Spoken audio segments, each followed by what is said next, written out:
here at Bag Riders have picked up a new project vehicle, and as you might be able to see behind me, it is a BMW of the 2000s, early 2000s persuasion.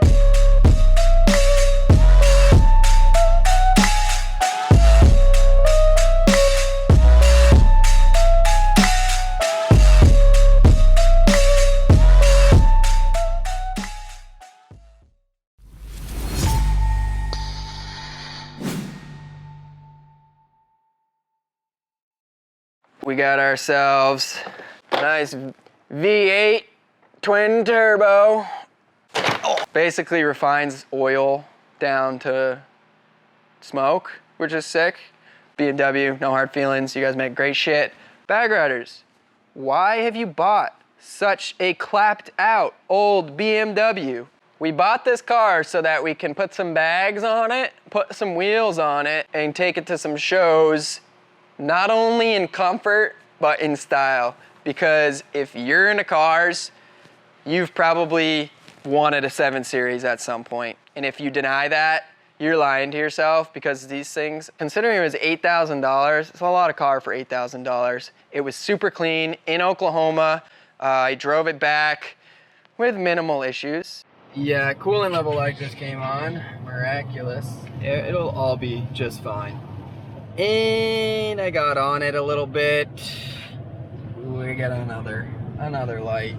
Probably low transmission fluid, but turn the car off. Turn it back on and the light went away. So yeah, slight issue. But the check engine light's on, so ooh, it's raining, so free cooling. So hovering around 100°C for the coolant temp with CL. Came back on. That cylinder form misfire again, presumably plugs, all of them. That would explain it. Okay, so these guys don't have the right plug. They got the right plugs. Another terrible plug. These doozy of a plug. This is the worst one yet.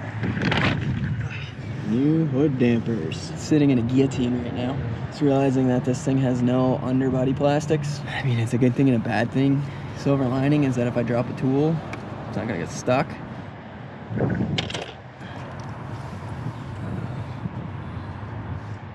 That has to be about a 3 mil gap. The reason why this thing was running terribly. Cool.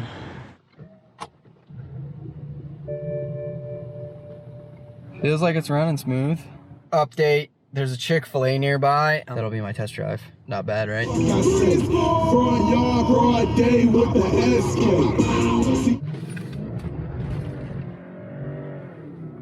Oh yeah, that's more like it.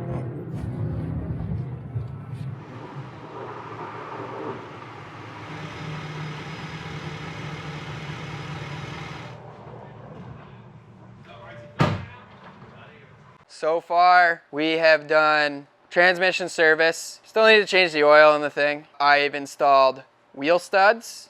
That's what we have done. What do we need to do? We will be taking this car to Import Alliance down in Atlanta the end of March.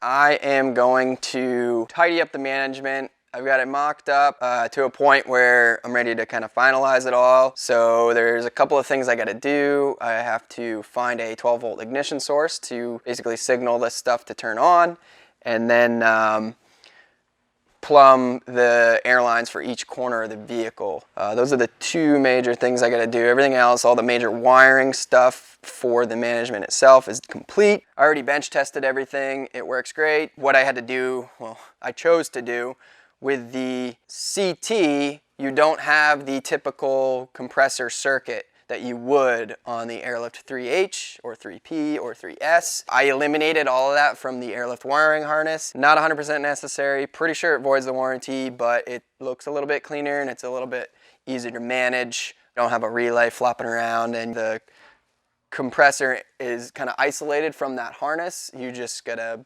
basically, you just run it, and it seems to work pretty well. Kevin has actually run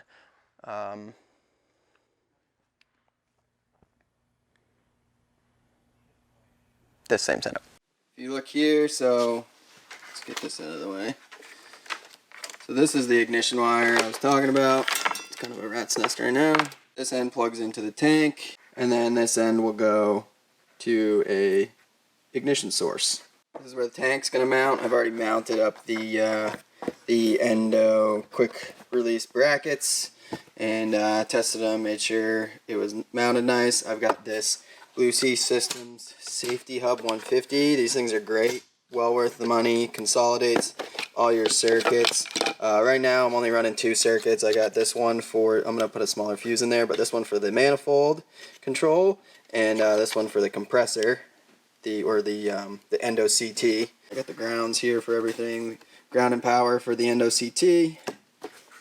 Ground for the manifold. You can see all the air lines coming in here. I've got water trap here. This end will go into the tank. This end will go to this T here. This T's into the manifold, but also T's out to where the air tool port will be. So that's the reason I ran the T back here.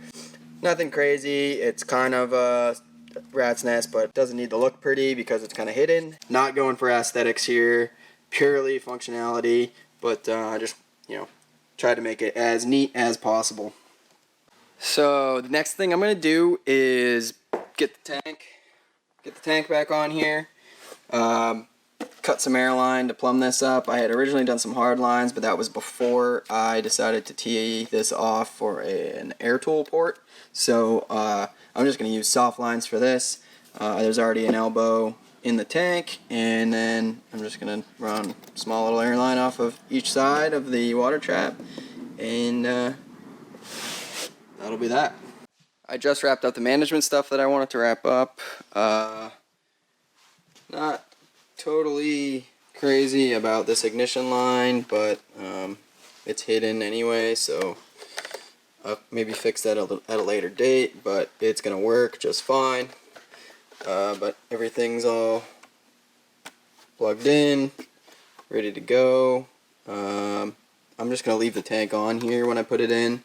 Kinda just don't really feel like taking it out again. So I'm gonna throw this in the back of the car. Hopefully it's the last time it goes in there, and start working on getting power to this ignition signal. There's a fuse panel back here, which is nice. So we're just gonna jump a fuse off of that and call it good, hopefully.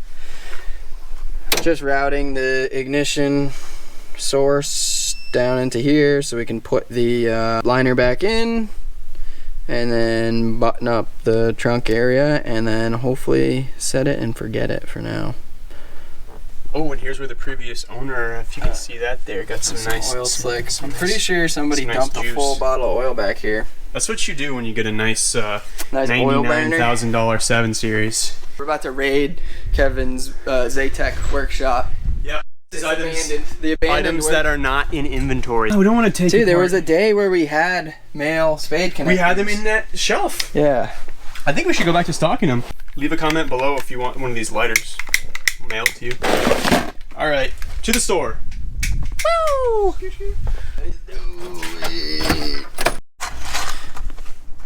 All right, we just picked up some of these connectors. Oh, dude, blinking. Got these connectors. This should be what we need. And Uno. These things are disgusting.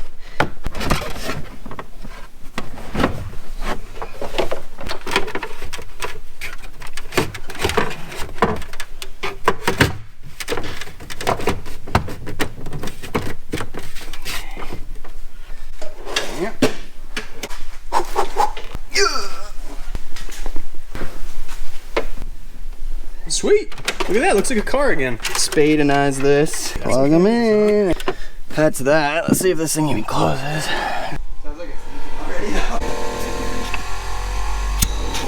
It sounds like more than something. Yeah. Hold on. Oh, yeah. That's what it is.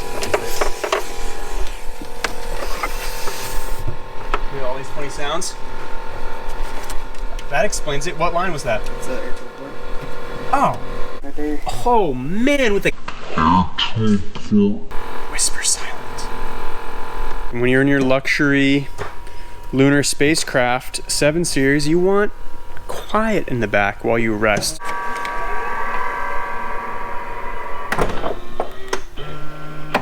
That is snazzy.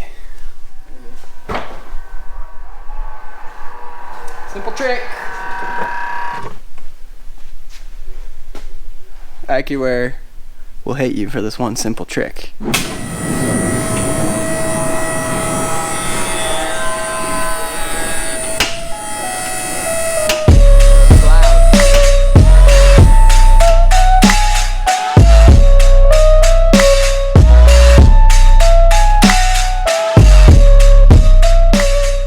So in the next episode of this series, I will be building up the front and rear struts. Stay tuned. We'll see you next time.